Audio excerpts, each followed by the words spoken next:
এরকম ধরনের photo create করার জন্য আপনাদেরকে চলে আসতে হবে পিক্সার্ট অ্যাপে। আমি পিক্সার্ট অ্যাপটাকে ওপেন করে নিচ্ছি। পিক্সার্ট অ্যাপটা ওপেন করার পর আপনারা নিচের দিকে প্লাস চিহ্ন দেখতে পাবেন, আপনারা তার উপরে ক্লিক করে দেবেন। তারপর এডিট এ ফটোতে ক্লিক করে দেবেন। তারপর রিসেন্টে ক্লিক করে দেবেন। তারপর এখান থেকে আপনারা অনেকগুলো ফাইল দেখতে পাবেন, আপনারা ডাউনলোড ফাইলটাকে সিলেক্ট করবেন।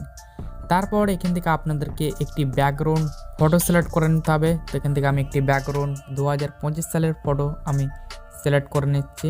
দেন ব্যাকগ্রাউন্ডটাকে সিলেক্ট করার পর আপনারা চলে আসবেন অ্যাড ফটোতে। তারপর উপরে রিসেন্টে ক্লিক করবেন। তারপর আবার কিন্তু এরকমভাবে অনেকগুলো ফাইল চলে আসবে, বাট আপনার যে ফাইলে ফটো আছে আপনারা সেই ফাইলটাকে এখানে সিলেক্ট করবেন। তারপর এই ফাইলে যতগুলো ফটো আছে এখানে শো হবে। তো যে ফটোটার মাধ্যমে আপনারা 2025 সালের ফটো ক্রিয়েট করতে চান সেই ফটোটাকে আপনাদেরকে এখানে সিলেক্ট করে নিতে হবে। তো এখান থেকে আমি একটি সিলেক্ট করে নিচ্ছি। তারপর এখান থেকে আমি অ্যাড বাটন প্রেস করে দিলাম। তারপর এই ফটোটাকে এরকমভাবে একটু বড় সাইজ করে নেব। তারপর নিচের দিকে ঠিক পজিশনে এনে এটাকে অ্যাড করে দেবো। তারপর রিমুভ বিজিতে ক্লিক করে দেবো। তারপর রিমুভ ব্যাকগ্রাউন্ডে ক্লিক করে দেবো। এই ফটোর যেটা ব্যাকগ্রাউন্ড থাকবে সেটা অলরেডি ওয়ান ক্লিকে রিমুভ হয়ে যাবে। আপনারা ফটোটাকে একটু অ্যাডজাস্ট করে নেবেন। তারপর এখান থেকে আপনারা ব্যাকে ক্লিক করে দেবেন। তারপর এখান থেকে আপনারা রাইট চিহ্নতে ক্লিক করে দেবেন। দেন চলে আসবেন আপনারা স্টিকারে আসার পর এখানে আপনারা সার্চ বাটনে ক্লিক করে দেবেন। তারপর এখানে আপনারা সার্চ করবেন ব্ল্যাক লিখে সার্চ করে দেবেন। এরকমভাবে আপনারা অনেকগুলো ব্ল্যাক পিএনজি পেয়ে যাবেন।